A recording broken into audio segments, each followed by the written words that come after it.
back, everybody. After the worst mass shooting in modern U.S. history, a lot of people are feeling traumatized. Many are looking for ways to cope. So here with some insight is psychotherapist Michael Talbot Kelly from the Chopra Treatment Center. Is that in Canada? Where in Canada is the center? In Squamish, just north of Vancouver, about an hour and a bit. Very close. Yeah. Let's talk about the types of emotional trauma that human beings suffer. Well, there's a full range from obviously what's happened in Las Vegas, or a natural disaster from an earthquake in Mexico or something along those lines, all the way to the other end, which would people more subtly affected by even witnessing a car accident, or a constant nagging from a parent to a child can just start to build a very light trauma, more of a 1 out of 10 trauma. So you can go from a very loud 9, 10, 11, 12, which we've just experienced, which is just tragic and awful and goes on in our country in different ways as well, all the way to more of a minor kind of trauma. And are we unaware of it? Do we really stop to register our emotional trauma? I think probably not. I think there's a lot of trauma that goes below the radar. I think a lot of them are very obvious. I think for men in particular, they will end up just not registering a lot of trauma because it's, they have to be man up and be bigger than that. And when they experience something, it can really affect their whole system, their thinking, their body, their emotions, and even their spirit. But they don't register that. Men tend to not be emotional about any kind of emotional trauma like that. Women too, it can be from everything from an abortion or a miscarriage to, running into a car accident, to loss of a loved one, to a relationship split up. I mean, all of those register on some level. And in some way in the olden days, we had a village that would take care of that.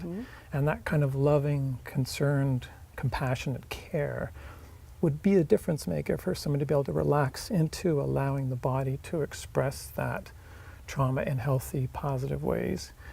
We don't do that so well in our modern day. No, and not encouraged to very much. I mean, this is a, work, get up, do your thing, take care of business, suck it up, that kind of stuff.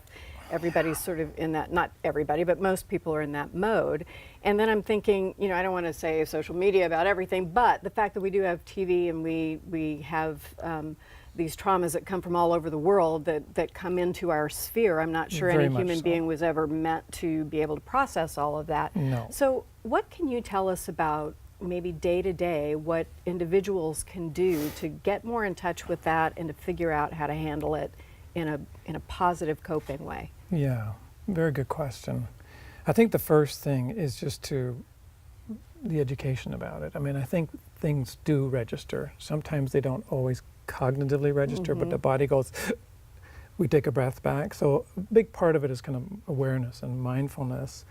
I think the education, us all talking about it on this talk show, people starting to become more aware of, the little things that can really affect us, I think is going to be really important. I think having the courage to admit out loud that, that did affect me in some way. It may not have been a 9 out of 10, it may have been a 3, but you add a 3 on top of another 3 on top of another 3, and you start to accumulate. And then the next thing you know, you're isolating, you're starting to move into your own world, your own kind of thinking. You have a bodily reaction, it's a fight, flight, freeze, sometimes fake. No, I'm fine. You're not fine. Right. The truth is, so there's almost, we need to have more intimate, more courageous conversations with ourselves, but with other people as well.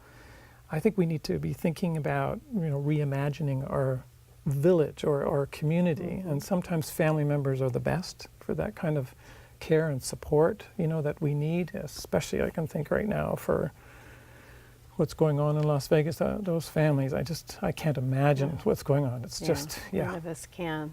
And then I covered the Columbine shooting, and I think about those families frequently to this day because I don't really know how you get past that. But I also know that what you're saying is correct, that there are people who have, compounded smaller traumas, or sometimes I think this with women a lot, that you'll begin to talk about things like sexual assault, and people will mention things that happened to them forever ago that they never really told anybody or had any care for.